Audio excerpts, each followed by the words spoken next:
people, the thought of replacing their often suffocating office environment with the choice of their own outdoor, wild and natural one is what dreams are made of. One of the world's leading technology companies, Intel Corporation, set out to create a case study for mobility, not only to fulfill this dream, but ultimately to showcase how a company can maximize productivity, profitability and responsiveness. The man responsible for sparking this initiative is Intel's Market Development Manager, Hubert de Lange. Looking at Africa and what the environment offers us, and with vast open spaces, beautiful natural environments, I decided to move out of the city and make use of this beautiful country and countries around us to take advantage of wireless technologies to take us there.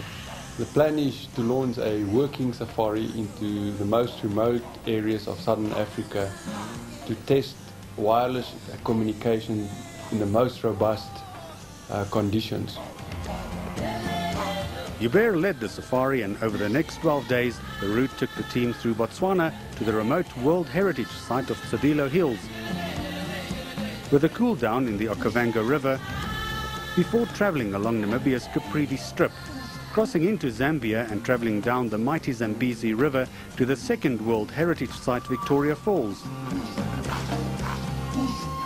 After a ferry crossing on the Zambezi back into Botswana, the route wound down through the Chobe National Park and Moremi Game Reserve. From here things got a lot dustier, traversing the vast Ngai and Mahadi pans, and eventually 4,500 kilometers later, back home. Hubert not only demanded harsh conditions, but he also needed a demanding, high-profile outside company in order to test the equipment and technology to the fullest. The Office of the Auditor General matched this profile. It has a workforce of over 1,400 people with over 400 audit teams operating in the field at client sites, which include various government departments as well as United Nations programs.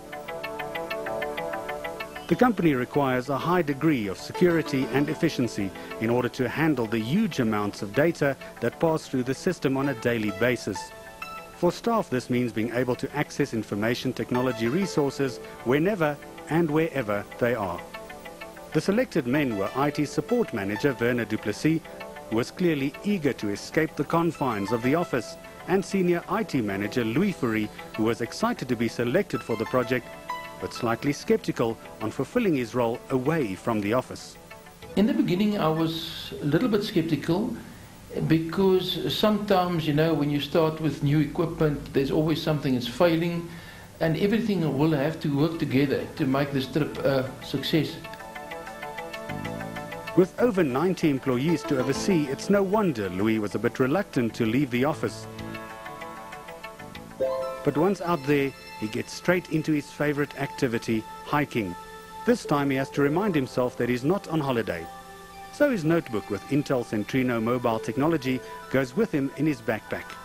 Sedilo Hills is known as the Mountain of the Gods and is home to over 4,000 rock paintings, the first dating back over 10,000 years, and the oldest visible ones being in the region of 3,000 years old. As the saying goes, a picture paints 1,000 words. This must surely be true of this earliest form of communication, as the artists depicted message and meaning. While Louis explores this ancient gallery, the rest of the crew set up camp at its base and prepare to communicate to the outside world for the first time in this modern way.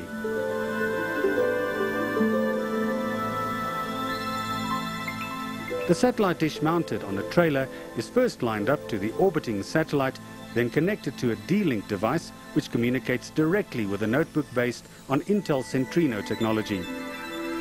Louis is connected to his office and his data is transmitted to Transtel's Earth Station in Krugersdorp via the internet through service provider Internet Solutions.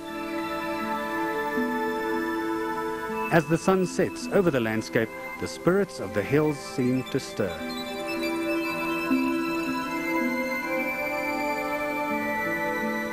Louis works well after sunset, being thankful for the guidance back down the rocky moonlit slopes. The convoy moves on, with Werner grabbing every possible opportunity he can to watch birds.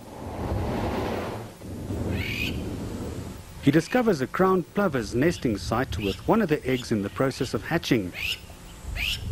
To photograph these hatchlings would be a first for Werner, a rare opportunity not to be missed.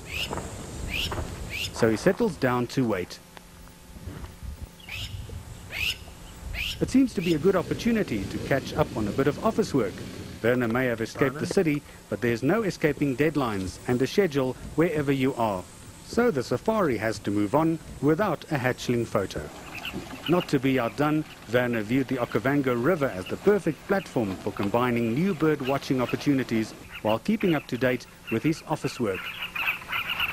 The highly gregarious carmine bee-eaters flying in flocks of hundreds and roosting on the banks of the river were irresistible to him. A quick digital photo, a download onto the laptop, and the image is sent via the satellite dish peeping through the trees on the riverbank to his birding buddy back at the office. The lure of the natural environment and too much recreation may build up a hearty appetite, but it also results in flexi working hours, with both of our IT specialists occasionally burning the midnight oil. As one of the 7 natural wonders of the world, the magnificent Victoria Falls defies description.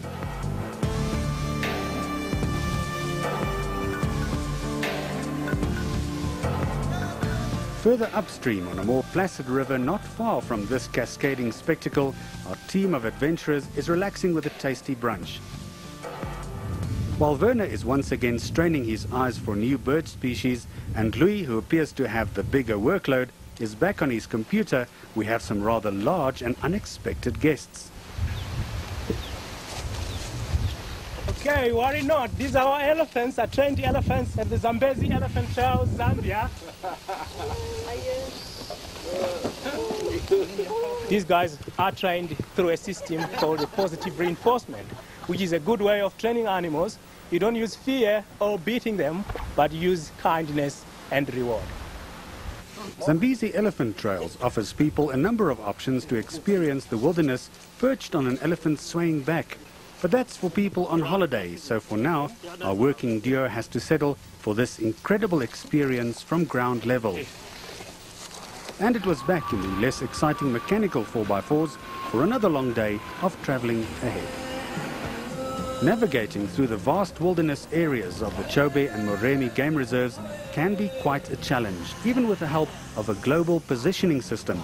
The drivers were also kept alert negotiating past the many large herds of wild elephant, which provided great excitement and magnificent viewing.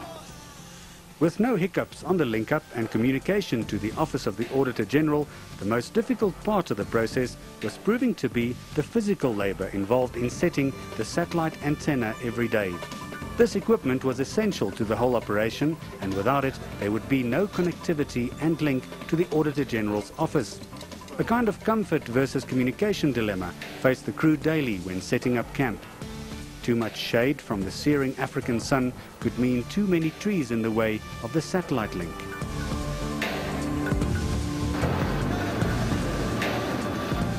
With the safari left to face the last leg over the incredibly vast Makgadikgadi Pans, it was time to reflect on this working adventure. I have to remember that I actually went to test to see if I can do my work. Actually, at the end, it wasn't necessary to worry because I met all my deadlines which I had to meet. I would sum it up to say that there's no limit to technology. Here we had an experience where one can go completely out in the bush and still be in contact with your work and also with your family at home. It's also a challenging environment to work after hours most of the time, getting into the systems. But during the day, the challenges that we faced was driving by car, driving the 4x4s, and then after a day's drive in the sun, we must still need to get connection back to our offices. Wireless technologies will change the usage model of the way people work, the way people go to work. This clearly will change the way we do business, anytime, anywhere. Set ourselves free, no wires. The dream of freedom of mobility in your work is now a reality that's already changing the way we do business and run our lives.